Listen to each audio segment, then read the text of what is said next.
Guys, what's going on? Hello and welcome to Cereal at Midnight. In this episode, I want to tackle a question that I get all the time, which is, Heath, why are brick and mortar stores not selling more physical media? We're all watching it shrink, right? You used to could walk in. Some of us remember the huge days of like 2007 when you could go into a Target, a Best Buy, a Walmart. Let's go international, a Tesco. I've been in a Tesco. I've seen the aisles of media. You could walk into these stores and it's like as far as the eye could see, it's just discs, and fair prices, a nice range, it wasn't just major label stuff. It was smaller things too. Obviously that's not the reality anymore. The market has declined. Things have gone to streaming.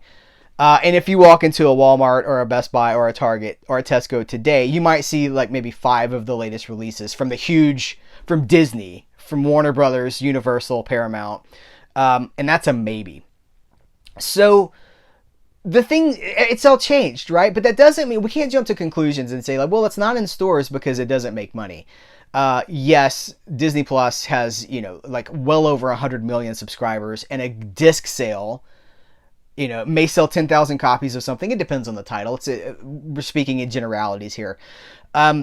They're not even comparable, right? The market has largely moved to streaming. For most people, the guy that used to get his paycheck on a Friday and then go to Walmart to see what he wanted to watch over the weekend, he's watching streaming now.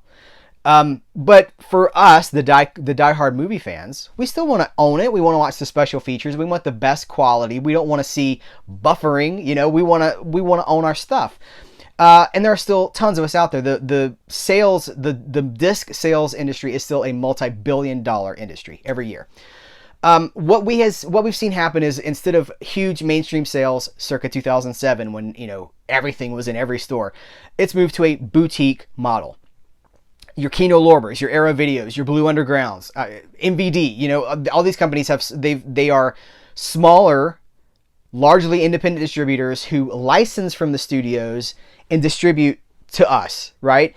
And because of that, there's a lot of different factors at play. One of them is you could not physically stock in a store all the new releases that come out each week. You just couldn't do it because it's more than the 5 that you're seeing on the shelf on a new release Tuesday.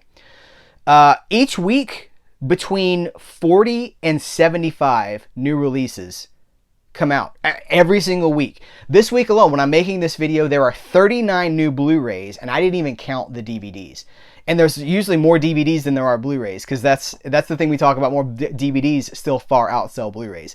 So, and it's not all, like, some of it's not in stores at all. Some of it is straight to the customer. We have when I talk to Eric I'm wearing my MVD hat for a reason, because MVD, Eric Wilkinson, when I first interviewed him, I asked him about this, and he said, well, let's talk about a release. So say I want to get an MVD Rewind Collection title into Walmart. So there are 4,000 Walmarts. Okay, and then if I want 5 copies in each one of those, then it's huge manufacturing costs. So not just, printing it, just actually making the thing. And then they've got to all be put on trucks and sent to the 4,000 Walmarts. Huge cost for a company that has very little overhead. These aren't big. You don't go to the MVD backlot. It's not like a studio. These are like Blue Underground. I've got an interview coming with Bill Lustig from Blue Underground. He's essentially, like, he's cut his overhead. It's just a few people. So it is not financially feasible to even try to stock these things in the stores. And then, of course, if you have 75 new releases in your Best Buy, and that's 1 week, where are you putting those?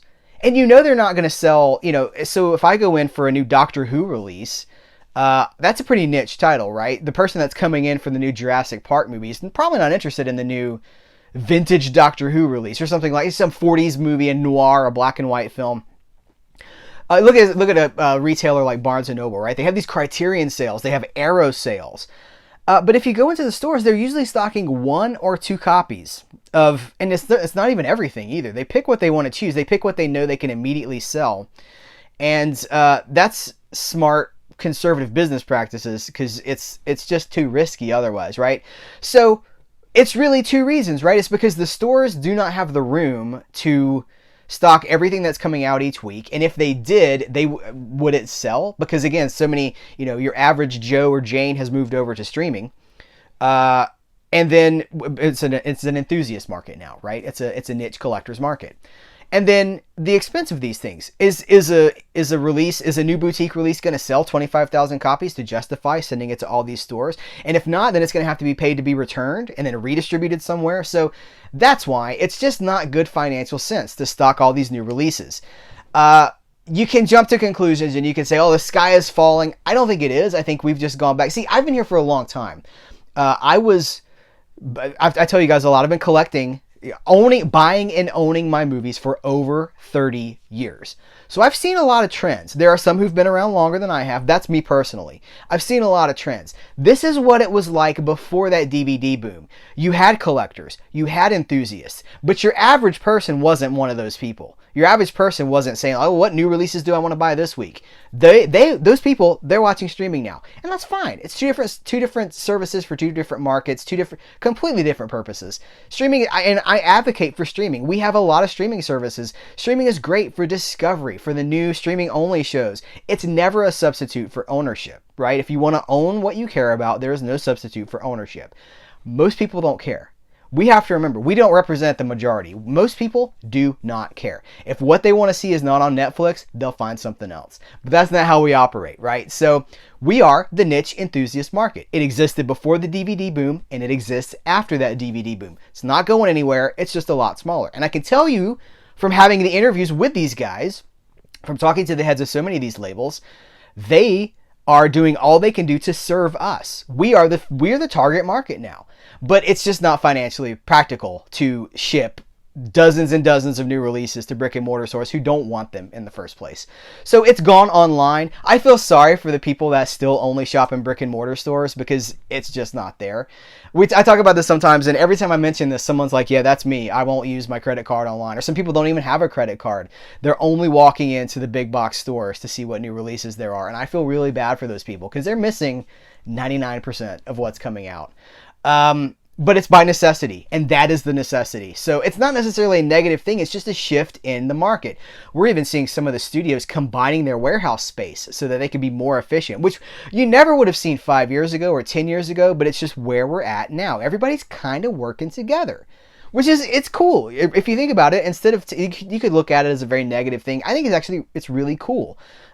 We are being catered to like never before in the history. Yeah, so I can't go to Best Buy and get every single new release that I want, but I am being catered to by these labels like never before. And that's a great thing. So hopefully that answers the question. It's a pretty optimistic take. I'm actually we're in good shape.